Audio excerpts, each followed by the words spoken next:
Okay, thank you, everyone. I think we've got a pretty full list of attendees. So thank you, everyone, for your time today. It's my great pleasure to give an update on how we're progressing with Ana Paula. For those who don't know myself, I'm the CEO of Heliostar Metals. Heliostar we took public in 2020. And our view of the company is a bit different to a lot of other small junior mining companies in that our ambition is to build a mining business. We've deliberately and conscientiously gone after assets that we believe that we can put into production.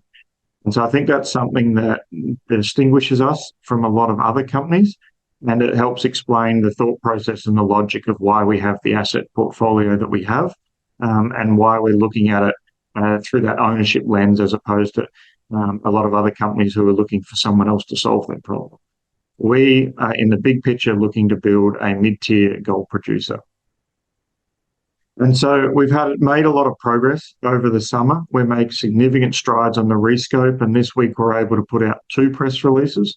Some pretty material steps forward. So we thought this was a good chance to recap the work that we've done over the summer, and most importantly, look to the future and how we see Ana Paula progressing over the coming months and years. And so we put an updated press release presentation, I should say, sorry, on our website. And I'll also share and run through that today with what we see are the key features. So I'll just share my screen. And what you're looking at here is the camp at Ana Paula. It shows the infrastructure that we picked up, and actually a little anecdotal side story. We opened the laundry after we'd acquired the project and found monogrammed towels, bed sheets, pillows, the whole work. So you literally feel like you're at a hotel when you're at site. It was amazing what we've been able to pick up in the acquisition. It's a little side note of explaining the sense in the dollar of what we were able to acquire when we acquired Ana Paula. We'll be making forward-looking statements, so you'll be able to find this on our website today. But to get right into it, the key asset in Heliostar today is Ana Paula. As it stands today, for people who are familiar with the story or are new, it's a 1.4 million ounce deposit at just under 2.2 grams per tonne gold. It's got a PFS completed on it with a view to an open pit mine. It's got an open pit permit, a key feature to have in the current environment in Mexico. And it's had a significant amount of money spent on it before Heliostar acquired it. We paid $30 million total, 10 up front and the remainder on milestones. So on any metric, on the value the project's had in the past, the money spent on it, the ounces in the ground, we think we got really strong deal terms for Ana Paula. It's not just Ana Paula, though, that sets up the value proposition in Heliostar. We have a great call option on a very, very high-quality project called San Antonio. We'll work quietly on in the background. And for longer-term shareholders, Unga remains a very high-quality project that just needs additional capital. Really, though, Ana Paula is where all our news flow is coming from this year and will continue to come from and represents the bulk of our presentation today. If you look at our corporate structure, we've got an approximate 40 million market cap with 167 million shares outstanding. We've got a very mature share structure, quite a significant institutional ownership for an asset our size, for a company our size, I should say. Franklin Templeton, Eric Sprott, Adrian Day in particular are large shareholders of the company. It means we've got a strong cash balance. And we've got, if we were to go fully diluted, a very significant cash influx of just under 28 million would come in. I think we're really well set up to deliver what we're going to talk about today, because a lot's happening at Ana Paula, and we've been able to deliver a lot quickly with the budgets that we've had. I want to bring onto one slide the progress that we've made this year. So we only closed the transaction in March this year. That was the initial financing to acquire it, and then the vision that we laid out of Ana Paula as a high-grade underground. Since then, we got the rigs to site in April, and we've been able to put out drill release after drill release after drill release over the last 5 months that have shown a significant improvement in the deposit. If you just look at the headlines of those press releases, 50 metres at 11, 46 metres at 13, 242 metres at 9, starting to look at some of the higher grade, 9 metres at an ounce in 72 metres at 8. Yesterday's press release, 30 metres at 16, another hole with 10 metres at 25. We have delivered result after result that's exceptional. Very few deposits in the world can be systematically drilled and return these kind of grades. We've also put out some new growth targets, and we'll look forward to what some of those catalysts are. But it's been a very busy summer for the company. And to be frank, we're kicking a lot of goals at Ana Paula today. So those who aren't intimately familiar with the asset, we're located 4 hours south of Mexico City in Guerrero state, immediately northwest of Torex's Morelos complex mine. Very large-scale producer that's consistently delivering, quarter in, quarter out, just under 500,000 ounce production a year. We have great access to the site, great infrastructure at the site. Very importantly, we have either all the surface rights owned or 30-year access agreements. So all the key ingredients that you need to build a mine are in place at Ana Paula.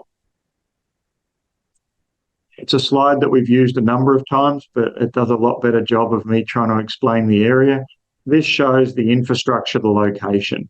We're lucky to be just south of the town of Quetzala de Progreso. They're very supportive of what we're doing. We've got the camp that I referenced at the start. You can see the infrastructure from the facilities to the decline, and that really gives us a significant leg up in terms of our ambition to move really quickly to bring Ana Paula into production.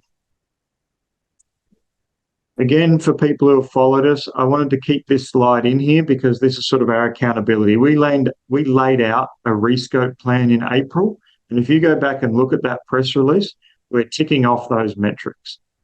We bought Ana Paula because we think it can be a high-grade underground. And so we've had to adjust the lens of the previous PFS, and we're looking to modify those key features for it to be looked at as an underground mine. The reason we're doing that is we think we can materially lower the capex from the PFS, and we think we come out with a much better NPV and IRR for the project.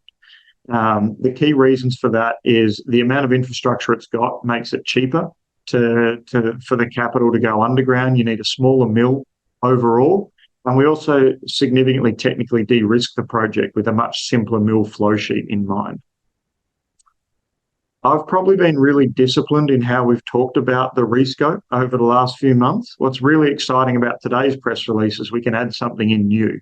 We can add the growth element a lot more than we've previously talked about. Ana Paula, incredibly, I don't know the project in Mexico that can be in production ahead of Ana Paula. We intend to reach a construction decision at the end of next year. We can be in production in 2026. Very few projects can compete with us in the speed at which we can move. And then hopefully I'll leave an impression that there's a lot of meat on the bone at Ana Paula. We've delivered on the results that we've had to date. Well, now we've got a pipeline of growth opportunities ahead of us. And so if you lay those out, there was 3 key legs to the rescope.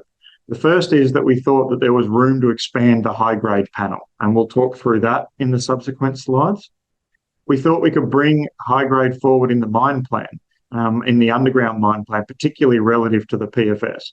We'll demonstrate where we think that has the potential to come from.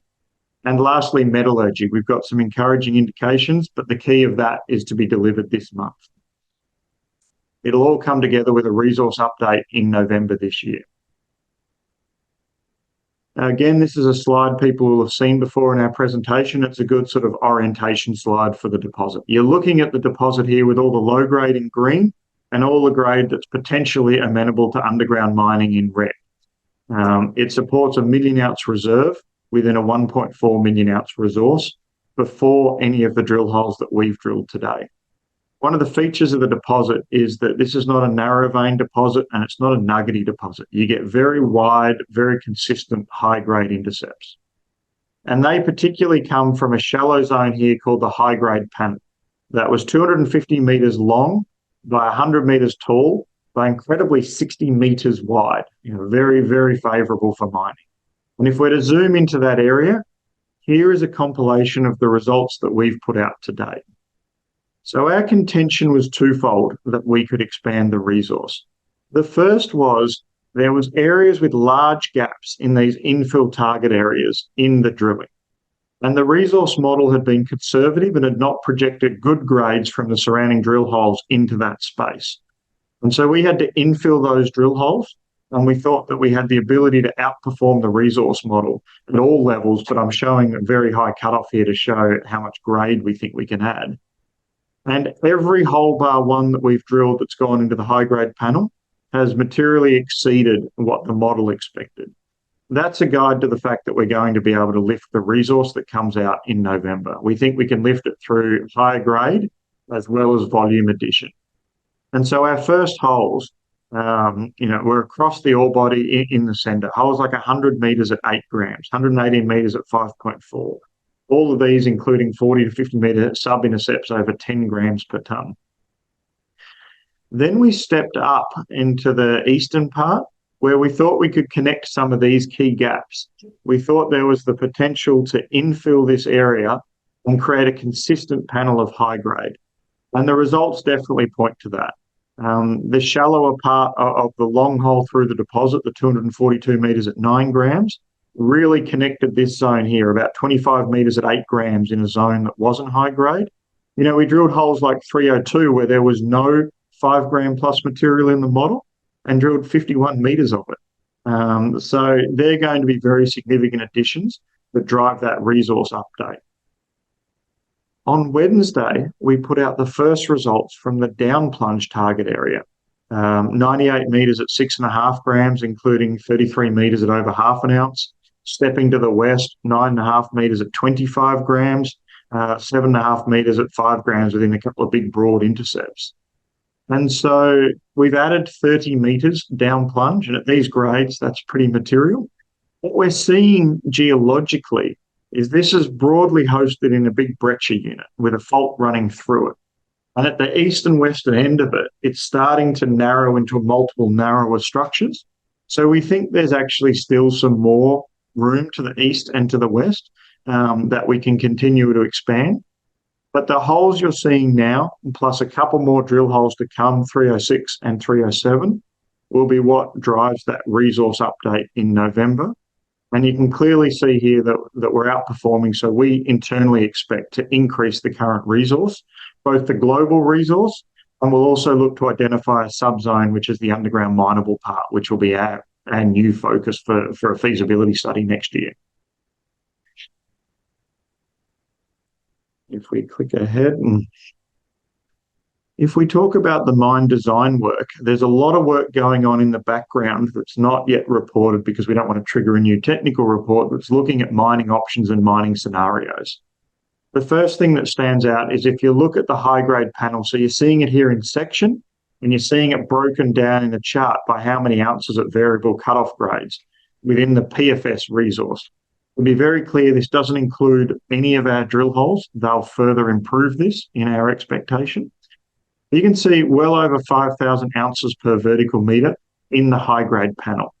That's an extremely high number. Even if you take it to higher cutoffs, you still get world-class ounces per vertical metre in the high-grade panel. The reason that matters is it's all about how much development you have to do to access gold. Deposits where you don't have to do a lot of tunnelling to get a lot of gold have much better economics. And that's what's being pointed to by that really high ounce per vertical metre count in the high-grade panel. You also get a bit of a look at a deeper expansion zone, which is open and got a lot of potential as well. And so we're looking at different scenarios with different throughput rates, different mining methods. We'll continue to refine that, and we'll use the resource update to finally put that together for the feasibility study. But we can clearly see here, if you look at higher grade cutoffs, if you wanted to take a 2.5 gram cutoff and looked at just the red charts, or if you wanted to get really highly selective and just look at 5 grams and above in the magenta, you could see on these sort of elevation steps, which might ultimately turn into mining levels, that at a 2.5 gram cutoff, there's a couple of levels that average just under 150,000 ounces of gold, or have the potential to be levels. Same at a 5 gram cutoff. So Hopefully, what we believe is that demonstrates very clearly that we have the potential to bring very high grade forward in the mine life. And if you've got a 5 gram cutoff grade, you're going to be able to bring some extremely high grade forward in the mine plan. And that has a huge impact on the economics because that really reduces your payback and gets your cash flow up quickly. And so in a discounted model, that performs really favorably.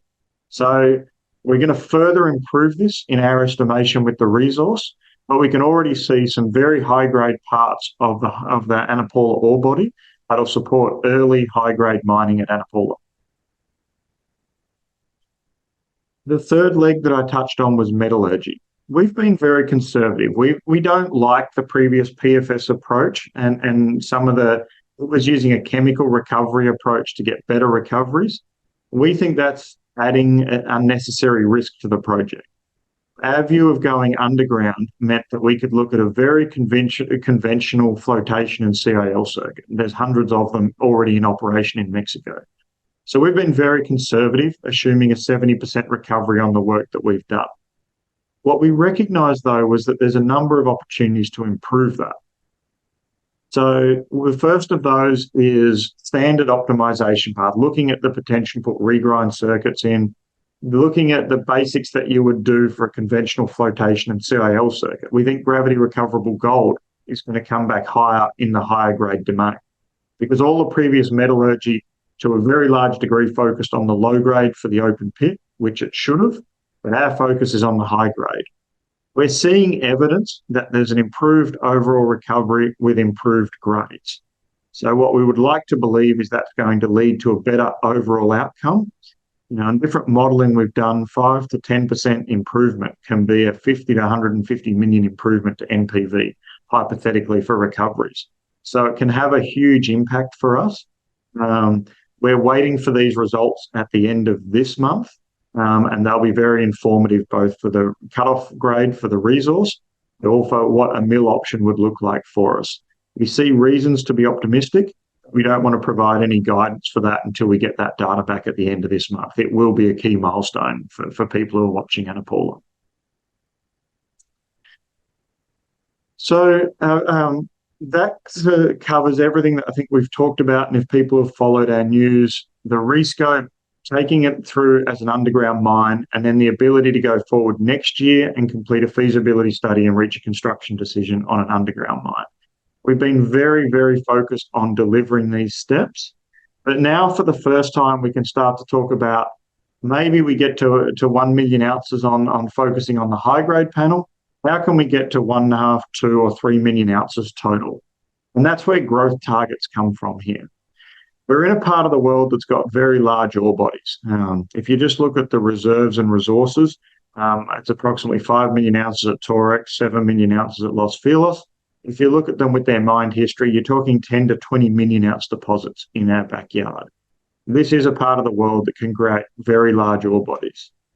And so today's press release talks about the pipeline of growth targets that we think we can bring forward. So now that we've reached the cutoff for the drilling for the resource, we thought let's go and take some shots on some of these new zones where we think there's more ounces to be had. And I think very clearly the most exciting aspect of this is the parallel panel. It's only been recognised in the last month, and I'll explain how that's come about. It's amazing to think that you could make something you might even call a discovery in the middle of a resource, and we'll talk about where that came from. But you can see that's located only 50 metres north of the high-grade panel. The expansion zone that's deeper, I'll talk to that, and a new target called West Breccia, a few hundred metres to the west. That's a very attractive looking target. Lastly, 5 kilometres to the east is San Luis, and that's a very attractive brownfields target for us. So if we look at a section here of the parallel panel, so you've only got to step 50 metres north of the high-grade panel, and there's another zone. And the reason it wasn't previously recognised is all the drilling is from west to east or is vertical, as you could see in a lot of these drill holes here. It turns out that the best control or the most important control on mineralisation is an east-west fault that lets gold come up the structure. And if you're drilling holes that are vertical or west to east, your chance of hitting this is very low. And so when you hit it, there's holes like 55 metres at 7 grams, 97 metres at 4.6 grams that drill right through this parallel panel. But then they could drill another hole, 20 metres to the north or south, and they'd miss it because it's not a very effective way of finding east-west structures. The drill program that we took for the high-grade panel started drilling it on a better orientation, from south to north or north to south. And in those holes, a number of them we would run through the high-grade panel and push out to the north. And we started hitting some pretty interesting drill results. 38 metres at 7 grams is more than interesting. 5.5 at 4, 2 at 13, 4 metres at 10 grams. And when we started spinning this model around, even though there's a lot of drill holes, for the first time, you had enough representative holes to go, wow, there's a corridor here lighting up. The corridor is over 200 metres long. It comes to surface. It's 150 metres tall today. It's open in every direction. It looks like it varies from sort of 2 to 15 metres wide. There's areas where I think it might even get a little wider than that. And so all of a sudden we have some very low-hanging fruit to add ounces at Ana Paula. We think there's probably 100 to 300,000 ounce potential in the parallel panel. We're going to start drilling it. We're just swapping the rig from a larger rig to a smaller, more portable rig. So we'll start drilling it late this month. Hopefully have our first results by late October, maybe early November. So we think there's some really low-hanging fruit at Ana Paula to add ounces. If you go deeper on the expansion zone, the previous operators had drilled a number of very good holes, 13 metres at 30 grams, 40 metres at 6, 20 metres at 6, 11 metres at 4, and it remains open. You can see there's no drill holes constraining this to the southwest. It's the reason that Alio, one of the former owners, was pushing the decline in. They wanted to get down and drill off the lower part of the resource. And the only reason we're not prioritising it over the shallow holes is just to try and get as many intercepts as possible. We think the deeper zone is better off drilled from either underground by extending the decline or a larger directional drilling program. But we'll prioritise the shallow drilling because we can get more intercepts, more ounces for less metres to start.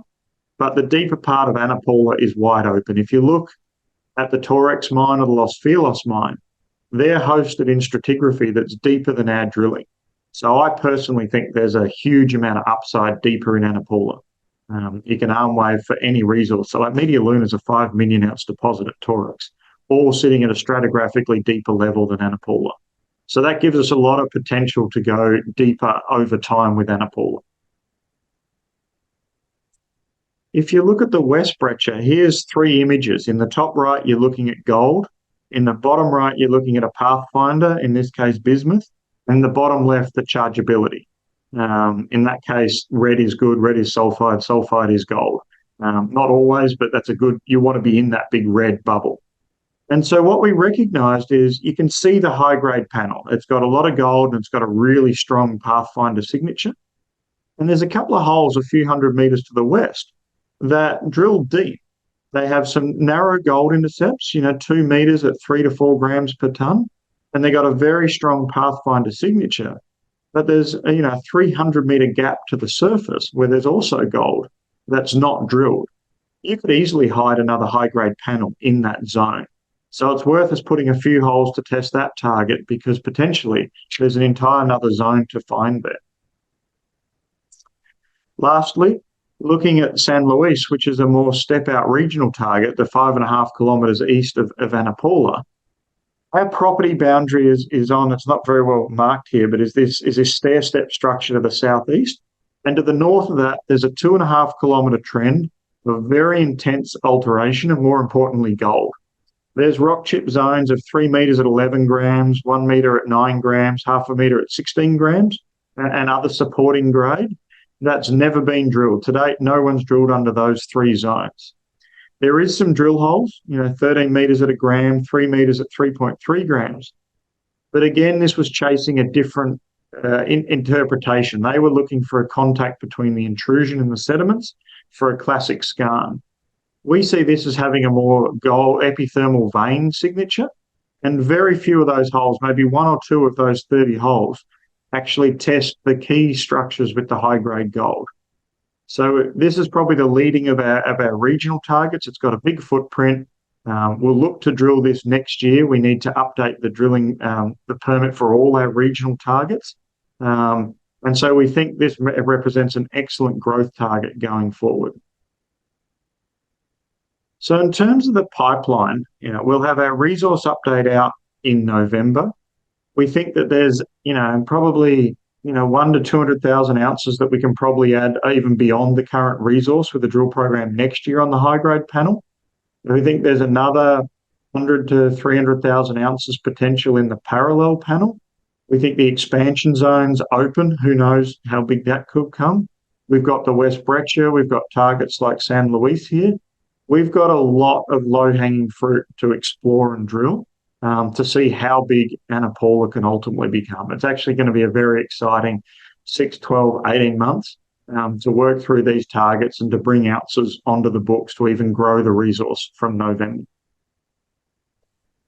And so the key catalysts I touched on, in our opinion, they're the network to come out at the end of September to be reported very early October, and the resource update in November. That's the line in the sand for what we see in the high-grade panel.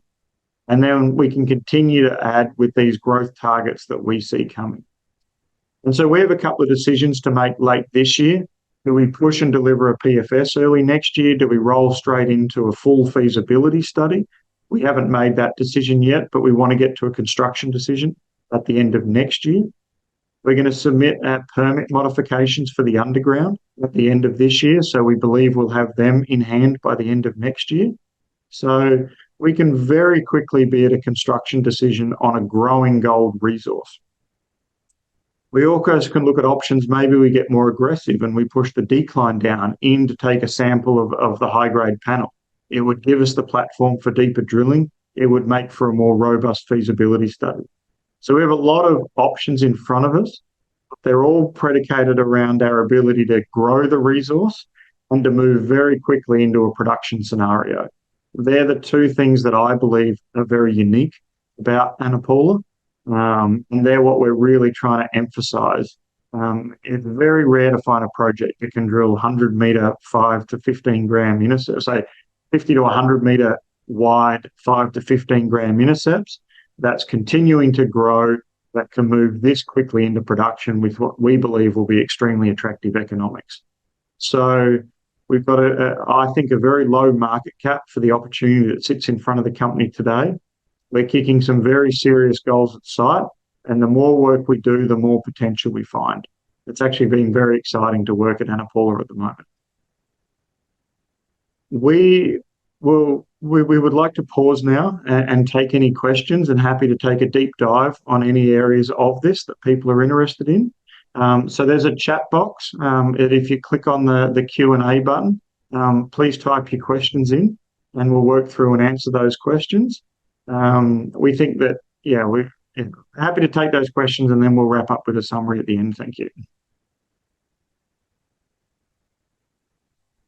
They're starting to come in fairly quickly. The first question is, have we started underground permitting yet? So the interesting thing, and I'll come back to a map that helps talk about this. So we have the open pit permit already for Ana Paula. It was granted in 2017. So the open pit permit allows you to build all the infrastructure that you need. We already have the portal and the camp, as you can see in the photos. We also have a permit for the decline. The decline was planned to be a 1,200-meter long decline to access the ore body and drill off the lower parts of it. So we can build our key infrastructure. We can push the decline in under the current permit. You can take a bulk sample without any modifications to the permit. What we will look to do, though, is put a modification to that permit in to extract ore from underground. It's actually a fairly minimal modification. They're routinely being granted in Mexico over the last 6 and 12 months. Only 12 months ago, Media Luna got their permit, which is 15, 20 kilometres away from us. So it probably feeds into a broader question that I just see pop up. Broadly speaking, the environment in Mexico has got a little tougher for permitting. The government's made things more difficult. It's made projects that have their permits and underground projects more attractive, because they're still routinely being granted. So we plan to get all the work together on what we'll need for our MIA modification and show what we think the underground mine will look like at the end of this year. We'll submit that in the first quarter next year, and we expect to have all our permits in hand by the end of next year, which means that we're not as affected as some other companies might be by some of these changes in Mexico. Another question here is, how much is an indicated ounce worth in Mexico with permits and a feasibility study? That's a very good question. I ask myself that every day based on our share price.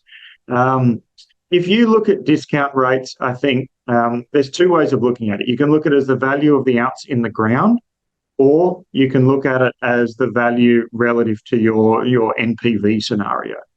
And so it's more commonly looked at on that NPV, and you'll see companies in Mexico trade from a 0.3 to a 0.6 discount rate to that price. So our current NPV, if you go back to the original open pit number here, sorry, jumping right back up to the top, is a 280 million NPV post-tax for the deposit. So you can apply a 0.3 to 0.6 discount rate to that. What I've suggested is we think we can improve that with a lower capex. So I think there's room for it to be materially much more valuable than it is today. By ounce count, you could vary it from $50 to $150 an ounce by the time that you're fully permitted. For those who are familiar with the Lassonde curve, we're about to enter we're actually a unique scenario because it's been a stranded asset for so long. We've got both a little bit of the benefit of exploration and growth success. We're quickly coming to the point of the curve where we're going to start to grow as we get de-risked. So I think you're going to look at that ounce range as low as $50, but expect that to materially improve as we de-risk, as we get the production financing, as we move to production. Another question is, what is the total amount of shares outstanding before you consider too many for a share consolidation? I don't think we're anywhere near looking at a share consolidation at this point. I think we'll be in production before we have that, before we'd even have to think about that. We have the 167 million shares out today, 250 million fully diluted that, as I said, would bring in the $28 million. If you look at our peers in Mexico, if you look at Go Gold, Vizsla Silver, Discovery Silver, Prime Mining, we have the least amount of shares outstanding with the most advanced project. So I think we're very well set up to be sub 300 million shares outstanding and be in production on a couple of different scenarios that we're looking at. There's a lot of water to go under that bridge, but I think if you compare us to our peers, we're in a very strong position in our share structure. Another question, today's news has the potential to be a game changer. Oh, thank you. To be a game changer. How important are these new targets? We always knew that Ana Paula was going to grow. We presented what we thought was a really tight focus that people could understand and how we can make the current high-grade panel better. But we were always optimistic that there was a lot more low-hanging fruit. And yeah, today has the potential to add, every 100,000 ounces that we could add is another year's mine life. So if we can be adding 2, 3, 4, 5, 10 years of mine life, that has a huge impact to the economics. So I believe the growth targets that we've put out in that portfolio is a huge step forward for Heliostar.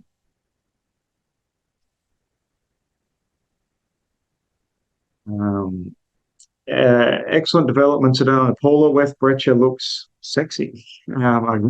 Directional drilling from the decline, also interesting. Have we considered deep MT to characterizable zones? MT is a geophysical method, as I understand it, a magnetotelluric method is the abbreviation. It looks for conductivity and resistivity deeper in the earth, if I've got this right. There was an airborne survey done over the project a couple of years ago, and it does give us some of that indication. I think there's a lot of work that could be done going deeper in Ana Paula. Ana Paula is the very top of the system geologically, and there's a huge amount of upside potential beyond that. So, yeah, looking at things like deep MT techniques, deeper drilling, getting the decline down, I think that's a really exciting step forward or future opportunity ahead of us next year at Ana Paula. Another question is, would we consider a royalty or a stream? So there's a 2% NSR on Ana Paula to Triple Flag. It went from Gold Corp to Mavericks to Triple Flag. So that does leave room to add, maybe up to a 2% royalty or a stream equivalent. It's not something we're looking at this stage. We did look at it very early days as a potential funding option to acquire the project. We got very heavily discounted because we didn't have an underground mine plan to put together and show people. So at this stage, we've shelved it. It's always a discussion. I personally don't love royalties because they are a burden on the cash flow generation of the asset down the line, which when you want to be the owner like we do, is something you very heavily think about. But it does potentially have a role to play as we finance this going forward. So the combination of debt, equity, stream or royalty are factors that we'll seriously look at for a construction finance package. My guess is we'll need a 150 to 180 million capex to build a 15 to 2,000 tonne per day mill. That's a reasonable scenario. Another question here is, why didn't Torex buy Ana Paula? Torex are committing 800, so I can't speak for Torex, obviously. Torex are committing 800 million to develop their Media Luna underground. So they've essentially exhausted their open pit, which you can see when you stand on the Ana Paula deposit. That's the high wall of the pit. They're mining underground under that pit, and they're spending just under $1 billion to invest to bring on Media Luna, just under 5 million ounce deposit a couple of kilometres to the south as another underground mine. So my understanding is, I know they've been interested. We weren't the only company talking to Argonaut to acquire it. They've got a huge capex spend that I think kept them very disciplined on that growth. So I think we might have stuck under the radar. And I don't think many expected a junior company like Heliostar to be able to close a deal like this and a financing like this at the beginning of last year. So I think we might have snuck under the radar to acquire Ana Paula. Another question of Unga. Is Unga off the radar for now? Unga is a very frustrating project for me in the sense that Unga is an incredible opportunity. We went public on Unga, a high-grade project with 400,000 ounces at just under 14 grams per tonne in Alaska. I personally believe it can grow to a couple of million high-grade ounces. We just needed a lot of capital to develop that, and so we didn't have, we didn't have a market that was supportive of $10 and $20 million capital raise for advanced exploration projects. So at the moment, we've just got Unga on hold. We'll look at a couple of options. We're talking to a couple of groups about the potential for joint ventures. We'll look at what the gold market is early next year. It remains a great growth asset for us. Right now, our focus is on Ana Paula, so we're looking at what's the best option to advance Unga going forward.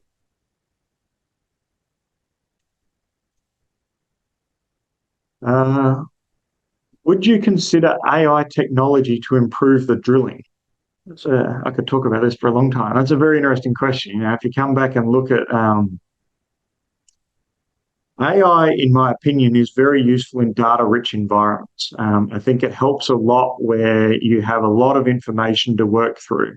And so AI in the mining space has built on what used to be called sort of layered models, where you'd bring data set after data set after data set after data set together. And now you have a lot of computational power to help you process and support those. And so we're applying a lot of that methodology in even the way we do our resource estimates. Things like in an old-fashioned way, you used to get, you go and measure a number of densities around the ore body, and you'd say then, well, that's the density of the ore body. Now you can collect a huge amount more samples and then have a much more representative model. You can go further in that you can model what your decline costs are and say, well, this ounce is further away and needs more development, so we're going to make less profit from this ore block than we can from another ore block that's closer to a mill. So you can put things like your transport costs and your processing costs into block models.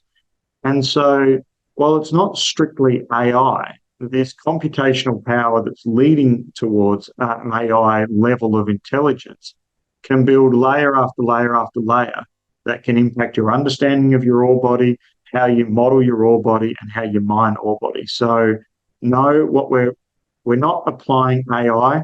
We're just applying basic I, but we're using a lot of computational power that I think is going to lead up with a sort of an industry leading approach to our resource estimation. We're starting to get through them. Maybe a couple more questions here. Why doesn't the decline reach the high-grade panel? So if I jump to this slide here. So here's the decline as you can see it today, stranded, approximately 800 metres short of the high-grade panel. If we go up to see it in plan map, you can see the portal here and the infrastructure around the portal, and you can see how far that decline's pushed underground. The decline was advanced by Alio Gold. Alio was probably the most aggressive developer of Ana Paula before Heliostar. Unfortunately, so they were putting the decline in because they wanted to access this expansion zone and drill off this deeper area. They had a team of geologists that had worked in the Guerrero gold belt a lot and had considerable success on projects like Media Luna. So they wanted to apply that and go deeper on Ana Paula. Unfortunately for them, they were operating two mines, one in Sonora and one in Nevada, and they ran into cash flow problems. I think went close to going bankrupt and ended up merging with Argonaut. So the only reason they stopped was a cash flow issue on their other mines. They were very aggressively pushing Ana Paula forward. They were the last company to really put a focus to that. Another question, how much more development will be required to complete the decline in metres? Oh, excellent question. So it's 800 metres to push that directly across to the high-grade panel. You can use about 5,000 US a metre as a proxy for that cost. So 4 million US for direct cost is all we would need to push that in. Maybe put another million for contingency, a couple of million for development and drill cuttings. So you're talking about a number that's in that sort of 7 to 10 million Canadian range. 6 to 8 million US dollar range. Very, very low capex to be in the ore body. Maybe two last questions. In the case of a long drawn-out bear market, are insiders going to step up their purchases in the open market to stop the bleeding? Good question. In terms of, it has been a tough summer for juniors. That's not a nice question to have to answer on that front, but two parts of it for us. We had a sizable block of shares come free trading in July that at the time were well in the money in a market that has been incredibly weak. And so I think we'll start to see with the results that we're putting out now that I think people can start to see that there's a lot more potential for Ana Paula. I think that's the most material thing that we can do. In terms of insider purchases, I always like what Doug Ramshaw does at Minera Alamos. My pockets are nowhere near as deep, but you'll see I pick up some shares every month at the beginning of the month. I've contributed to the private placements, and you'll see other insiders of the company have as well. So I don't think there's any real concern for anyone who does management have their money where their mouth is. Have a look at my track record of purchases. Have a look at my share ownership. Heliostar has to work. I have no other options, both reputationally and for that bigger goal that we have. I think it's very easy for us to demonstrate that commitment. Lastly, what does the company timeline look beyond 2023? So I think I've showed that we're moving very quickly at Ana Paula. If I come back to this slide here that talks about what we've been putting out, we've had a very, very consistently strong news flow from drilling to mining plans to growth targets. We'll have network, we'll have resource update. So we've got some really big catalysts to come in the next couple of months. Next year, I think we've got two key decisions. How much can we continue to grow the high-grade panel, the parallel panel? How many ounces can we bring into a mine plan, and what's it going to cost to drill that off? The second one is, how quickly can we move to production? How quickly can we get possibly a PFS, definitely a feasibility study completed so we can make that construction decision? Some of those questions remain to be answered, but we will push ahead and deliver that feasibility study, that mining decision at the end of next year. As I touched on, and I'm happy to create the rope for my own neck, I think there is a few 100,000 ounces, 1 to 200,000 ounces more to come from the high-grade panel with follow-up drilling. I think there's 100 to 300,000 ounces that can come from the parallel panel. And then we've got all these other targets outside of there. Who knows whether it could be 100,000, 500,000, multi-million ounces in the expansion zone. There's just a lot of growth to come. And so expect us to push ahead very aggressively to that construction decision, but also to grow Ana Paula. They will be the two key things that we'll deliver beyond 2023.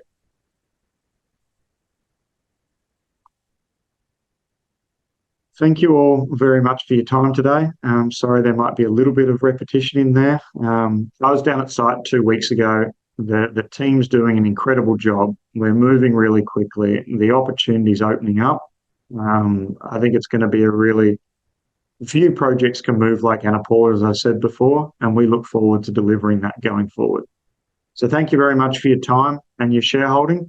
Please reach out directly to the company at the conferences or on social media. We'll answer every question we can. Thank you very much, and thank you for your support of Heliostar.